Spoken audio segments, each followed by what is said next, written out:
I'm Alice. And I'm Jack. And today we're driving up to Virginia to go to Busch Gardens. This is one of the bigger theme parks in Virginia. It's located in Williamsburg, Virginia, and it's actually just reopened a couple days ago. Well, sort of, but we'll get to that in a minute. First, we have a favor to ask you guys. If you like this video, please hit that thumbs up button. We'd also love it if you would subscribe and hit the bell for notifications anytime we have a video. We're actually a pretty new channel. We just got started this year during the 2020 COVID shutdown, and we've been working really hard to put out some great content. So if you could like and subscribe, that will help us grow. If you have any friends that like travel videos, tell them about us. Tell them to subscribe. We really appreciate it. So now, back to today's video. We mentioned that Busch Gardens is just reopened, kind of. Jack, tell us what we mean by that. So the governor of Virginia is reopening the state in phases following the COVID-19 shutdown. And as part of phase 3, which the state is on right now, entertainment venues are allowed to open up to 50% capacity with a limit of only 1,000 people total. The state's main theme parks, Busch Gardens and King's Dominion, argued that they couldn't open with so few guests and still be profitable. And they said, while it might make sense for smaller entertainment venues, things like movie theaters or bowling alleys to have a 1,000-person limit, it didn't make sense for theme parks, which have a lot more space, have a lot higher capacity, and there's plenty of outdoor space for people to spread out all over the place. So they asked the governor for a waiver to allow them to let in up to 5,000 people in the theme parks, and the governor refused, which seems kind of silly. That's my opinion. Everyone's got one. All summer long, the theme parks have been closed as a result. In Virginia, the theme parks are mostly only open in the summer. They do have weekend events around Halloween and Christmas, but their peak season, of course, is the summer. They've remained closed their whole peak season. Until just recently, Busch Gardens announced they were going to be opening a couple of weekends in August for an event called Coasters and Craft Brews. Only a few rides are going to be open, and only a few restaurants, a few shops, a few other animal attractions would be open. It would be limited, of course, to 1,000 people, but it'd only be a 4-hour event that would run twice a day on the weekends from 11 a.m. to 3 p.m. Then there'd be a couple hours where it'd be closed for the staff to clean everything. Then it would open again for another 4-hour shift from 5 p.m. to 9 p.m. By doing 2 shifts, that allows them to have 2,000 people in the park each day. A $45 ticket allows you in for 1 4-hour shift of Coasters and Craft Brews. So we're going to go see what's open and what safety precautions are being taken, and hope to enjoy our first day in a long time at a theme park. Yeah, we were actually, when all of the shutdown started for COVID-19, we were at the Disney World theme parks. We were in the parks the day before they closed, so we kind of saw some of the precautions they were already taking, and then we've been watching our fellow YouTubers as they go visit parks that are reopening, showing all of the different safety features and precautions. So this is the first one we're getting to actually attend in person, and we're really excited. So let's go check it out.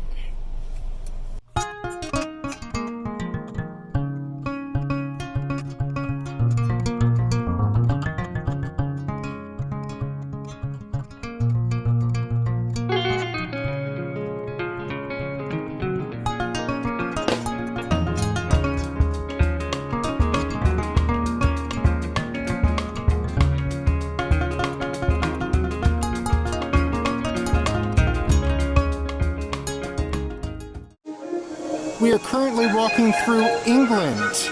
All of the lands of Busch Gardens Williamsburg are themed to European countries. Most of them are closed today. There's only a few open. England is one of the ones that is closed, but it's also the one that's at the front of the park. So we have to walk through it to get to the open attractions. But the Emporium, the main shop as you enter the park, is in England, and it's the only thing that's actually open today.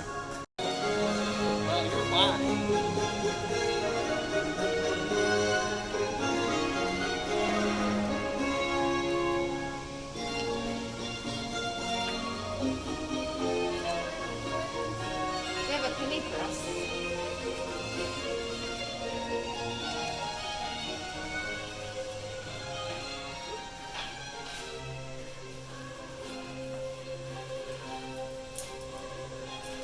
So we're in the Emporium. That's one of the first shops you get to, and 2020 merchandise is up to 70% off. So that's a pretty good deal. And then they have lots of their regular merchandise as well. Yeah, they don't know how often they're going to be open in 2020, so I guess they had pre-ordered merchandise for the year and are trying to sell it.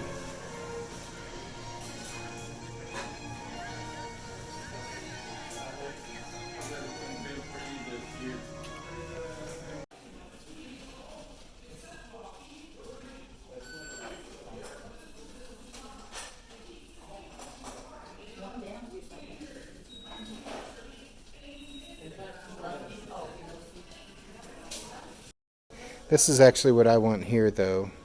Big Bad Wolf shirt. That was my favorite roller coaster here as a child, and it no longer exists. They tore it down in 2009, but it was a wonderful ride. There's merchandise for most of the major coasters, a lot of the rides here in this park entrance shop. The children's area is themed to Sesame Street. So they have Sesame Street merchandise as well in here. Here's a list of the countries that Busch Gardens Williamsburg is split up into. I believe the ones open today are Scotland, Ireland, and France. And over by France there's also a New France that has some attractions open too. Busch Gardens has animals, and those animal exhibits are open today. The park is owned by SeaWorld, so as a part of the SeaWorld Animal Conservation Program, they have wolves, they have sheep, we saw an owl, so that's something fun you can look at in the park today. We're in Scotland at the Highland Stables. When this park opened, it was owned by Anheuser-Busch. And of course, in the old Busch commercials, they would have Clydesdales pulling their wagons. It was part of their logo. And Clydesdales have always been here at this park as a result. So this is Little Clydesdales. This is the only children's ride that is open today, but it's where kids can ride a smaller version of the iconic Busch Clydesdale horses. Was little Sebastian over there? Little Sebastian's dead, unfortunately. Oh. So this event is called Coasters and Craft Brews.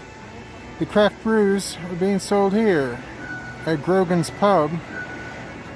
It's a bit of a line right now, so we may try to go in there a little later.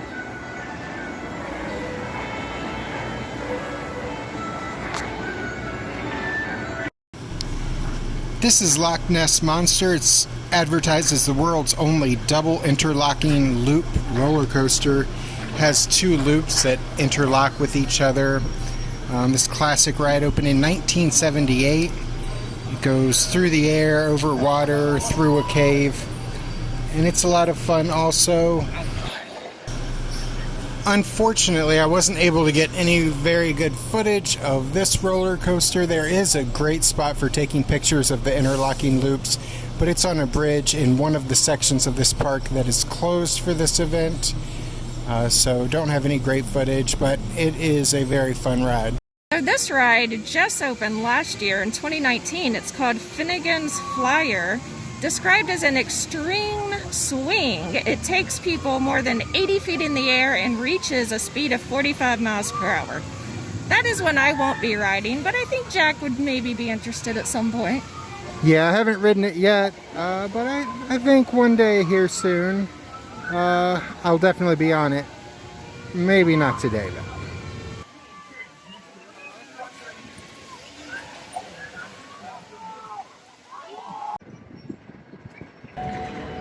Alright, this is Griffin. It's a floorless dive coaster. That drop near the beginning is over 205 feet at a 90-degree angle at 75 miles per hour. This ride is a lot of fun. if you're into thrill rides.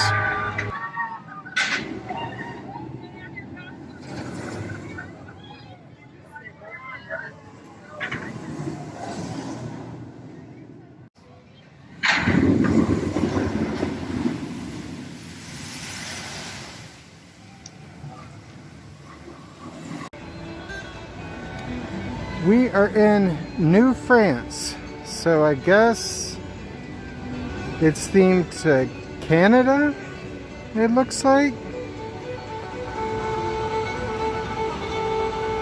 The funnel cake and kettle corn spot is open. Might have to stop there.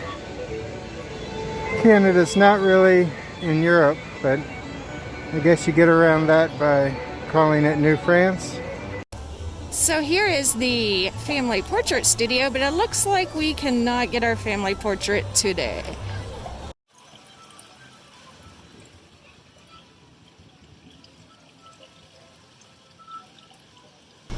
This is Invader. It's a wooden coaster that just opened a couple years ago or so in 2017. I love wooden roller coasters. This one's a lot of fun. Its biggest drop is about 74 feet.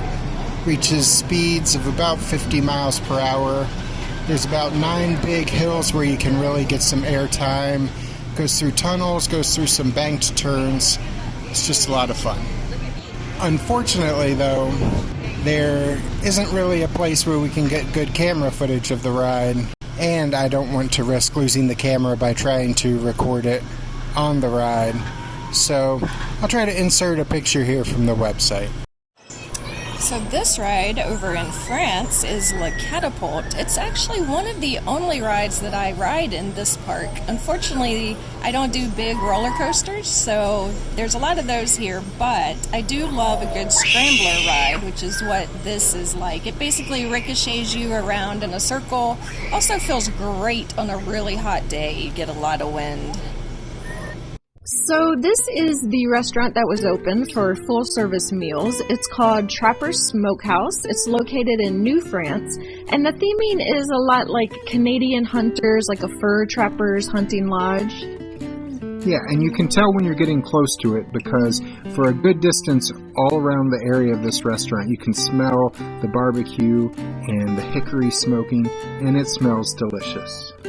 It does. And then when you get inside, they have 4 different meals that you can choose from as far as their meats. They have a brisket platter, they have ribs and smoked chicken, or they have a sampler that features a little bit of all 3. That's what we decided to go with. We just split the Trapper's Smokehouse sampler, and I would say it was all really good. My favorites were probably the beef brisket and the smoked chicken. They were both really tender, really flavorful. They do give you sauce on the side, but honestly, I didn't think the meat even needed any sauce.